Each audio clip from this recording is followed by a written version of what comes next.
مشکات شریف میں دیکھیے ایک حدیث ہے، ایک دن نبی اکرم صلی اللہ علیہ وآلہ وسلم اپنے صحابہ کرام رضوان اللہ علیہم اجمعین کے درمیان جلوہ فرما تھے، اور حضور صلی اللہ علیہ وآلہ وسلم نے ان سے ایک سوال فرمایا، ای الخلق اعجب الیکم ایمانا،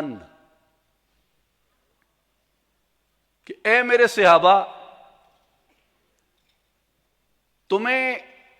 کس قوم کے، کس طبقے کے ایمان پہ دل نشین حیرت ہوتی ہے، خوشگوار حیرت ہوتی ہے،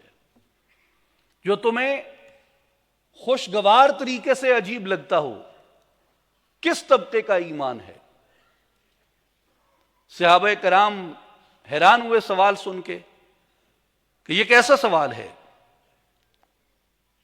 کہ کس طبقے کے ایمان پہ تمہیں خوشگوار حیرت ہوتی ہے؟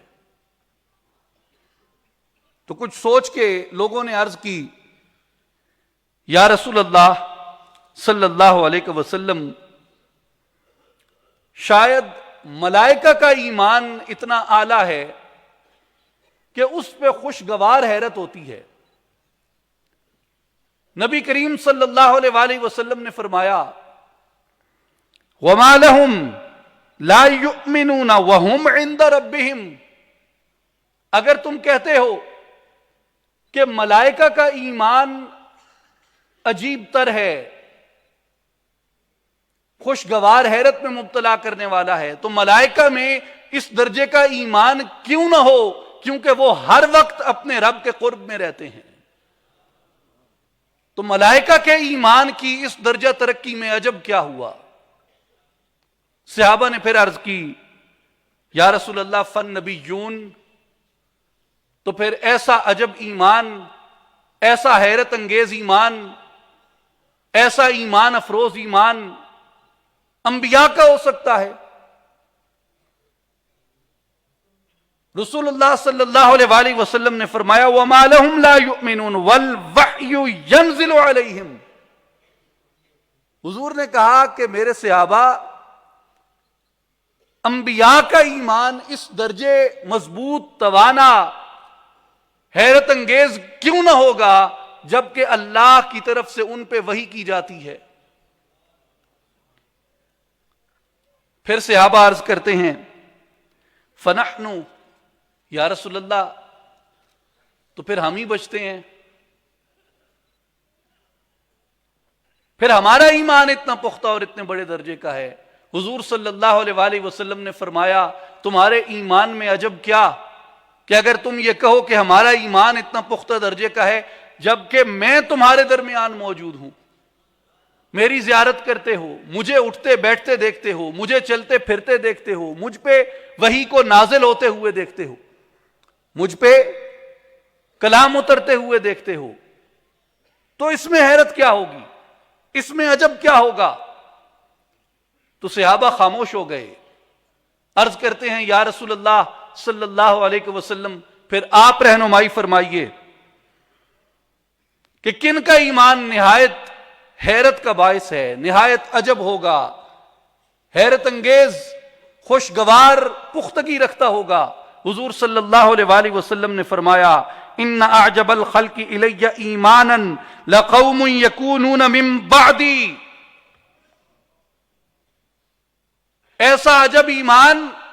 ملائکہ کا نہیں کیونکہ وہ اللہ کے قرب میں ہیں، ایسا عجب ایمان انبیاء کا نہیں کیونکہ ان پہ وحی نازل ہوتی ہے، ایسا عجب ایمان تمہارا نہیں کیونکہ میں تمہارے درمیان موجود ہوں، بلکہ فرمایا ایسا عجب حیرت انگیز پختہ ایمان ان لوگوں کا ہوگا جو ہر طرح کا آپشن پائیں گے، ہر طرح کی ترجیح پائیں گے میرے بعد، مگر میری کتاب دیکھ کے میرے اوپر ایمان لے آئیں گے۔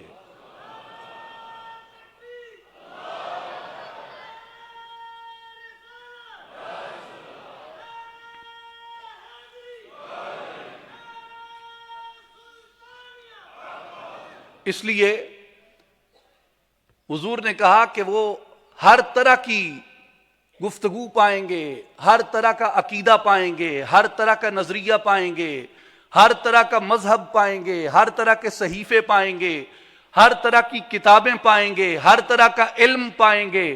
طرح طرح کی ترجیحات دیکھیں گے، طرح طرح کے آپشنز ان کے سامنے کھلے ہوں گے، لیکن وہ سب عقیدوں کو، سب نظریات کو، سب صحیفوں کو، سب علوم کو ایک طرف رکھ کے میری کتاب کی صداقت کی گواہی دیں گے اور میری رسالت کی گواہی دیں گے، حالانکہ انہوں نے مجھے دیکھا نہ ہوگا، حالانکہ انہوں نے مجھے دیکھا نہ ہوگا۔ میرے بھائیوں اور بزرگوں، دوستوں اور ساتھیوں، مجھے اس میں کوئی شک نہیں ہے کہ ملائکہ کا ایمان افضل ہے، اس میں کوئی شک نہیں ہے کہ انبیاء کا ایمان افضل ہے، اس میں کوئی شک نہیں ہے کہ حضور کو دیکھنے والوں کا ایمان افضل ہے، لیکن یہ وہ بشارت ہے جو میرے کریم آقا نے اپنی زبان مبارک سے ہم گناہگار امتیوں کے لیے فرمائی جو اپنے نبی کے 1400 برس بعد آئے۔ ہمارے اور اپنے درمیان ایک نسبت کو رسول اللہ نے قائم فرمایا، ہمارے لیے حضور نے ایک بشارت کو قائم فرمایا، ایک خوشخبری کو قائم فرمایا، ایک نوید کو قائم فرمایا، محبت کے ایک ذریعے کو استوار فرمایا۔